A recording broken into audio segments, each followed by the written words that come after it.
Yeah. Coach, welcome to Malaysia and congrats for your new role. You have distinguished playing and coaching records. What made you take up the challenge to come here to Malaysia? Yeah, it is a very good question, and thank you very much. Well, first of all, there was only one job that could probably move me from Europe to Asia, and this was the one. I'm a huge fan of Malaysian badminton. Malaysia is one of the true powerhouses of badminton. In some sense, I can also say that maybe all my years as a coach in Denmark was leading up to something outside Europe, and so I was really happy and pleased when Coach Rexy called me, and then slowly the opportunity of coming here, suddenly appeared. Coach, if you may, maybe you can share a bit about the discussions that you had with Coach Rexy.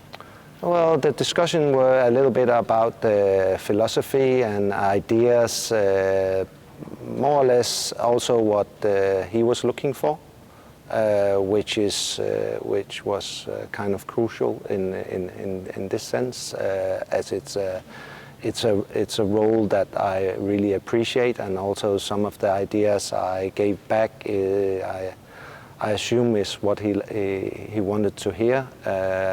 So slowly the idea of doing something new gave me the motivation and the desire to come here. What goals or tasks have been assigned to you, Coach? If you can share. Well, obviously the title says both head of men's and women's single, and together with that it comes building a strong environment, a strong belief within the environment that players can achieve their ambition and their goals.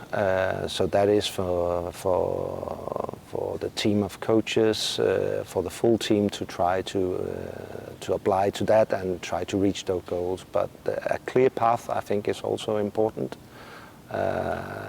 This will be hugely a team effort to get there. Nice. What personal goals do you want to set for yourself, Coach, in the short term and also in the long term? In the short term, I think the personal goals is to learn and to observe. Of course, I have quite a few ideas, but I don't want to rush into things. I want to make sure that I communicate with everybody.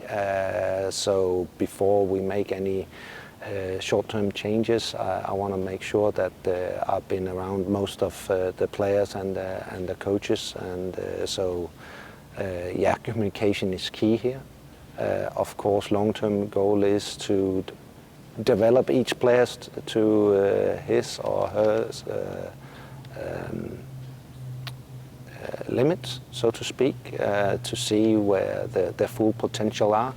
As long as we are able to do that as coaches, you can't really ask for more, and then sometimes it's up to destiny if that brings the biggest of medals to both the players and the country.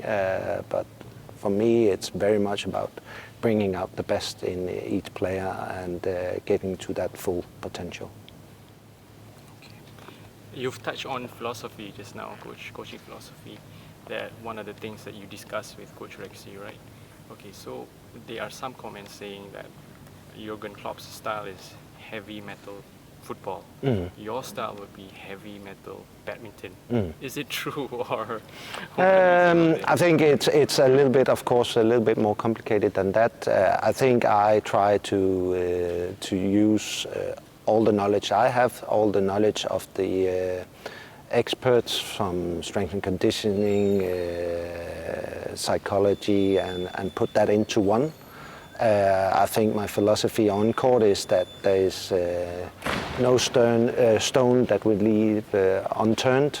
So we have to seek and we have to be curious about developing ourselves all the time. And so I'm very curious on But I'm also hugely aware that I am only there to guide. I can't actually hit the shuttle for the players, so they have to be willing to go into that frame of mind where we are developing and trying new things.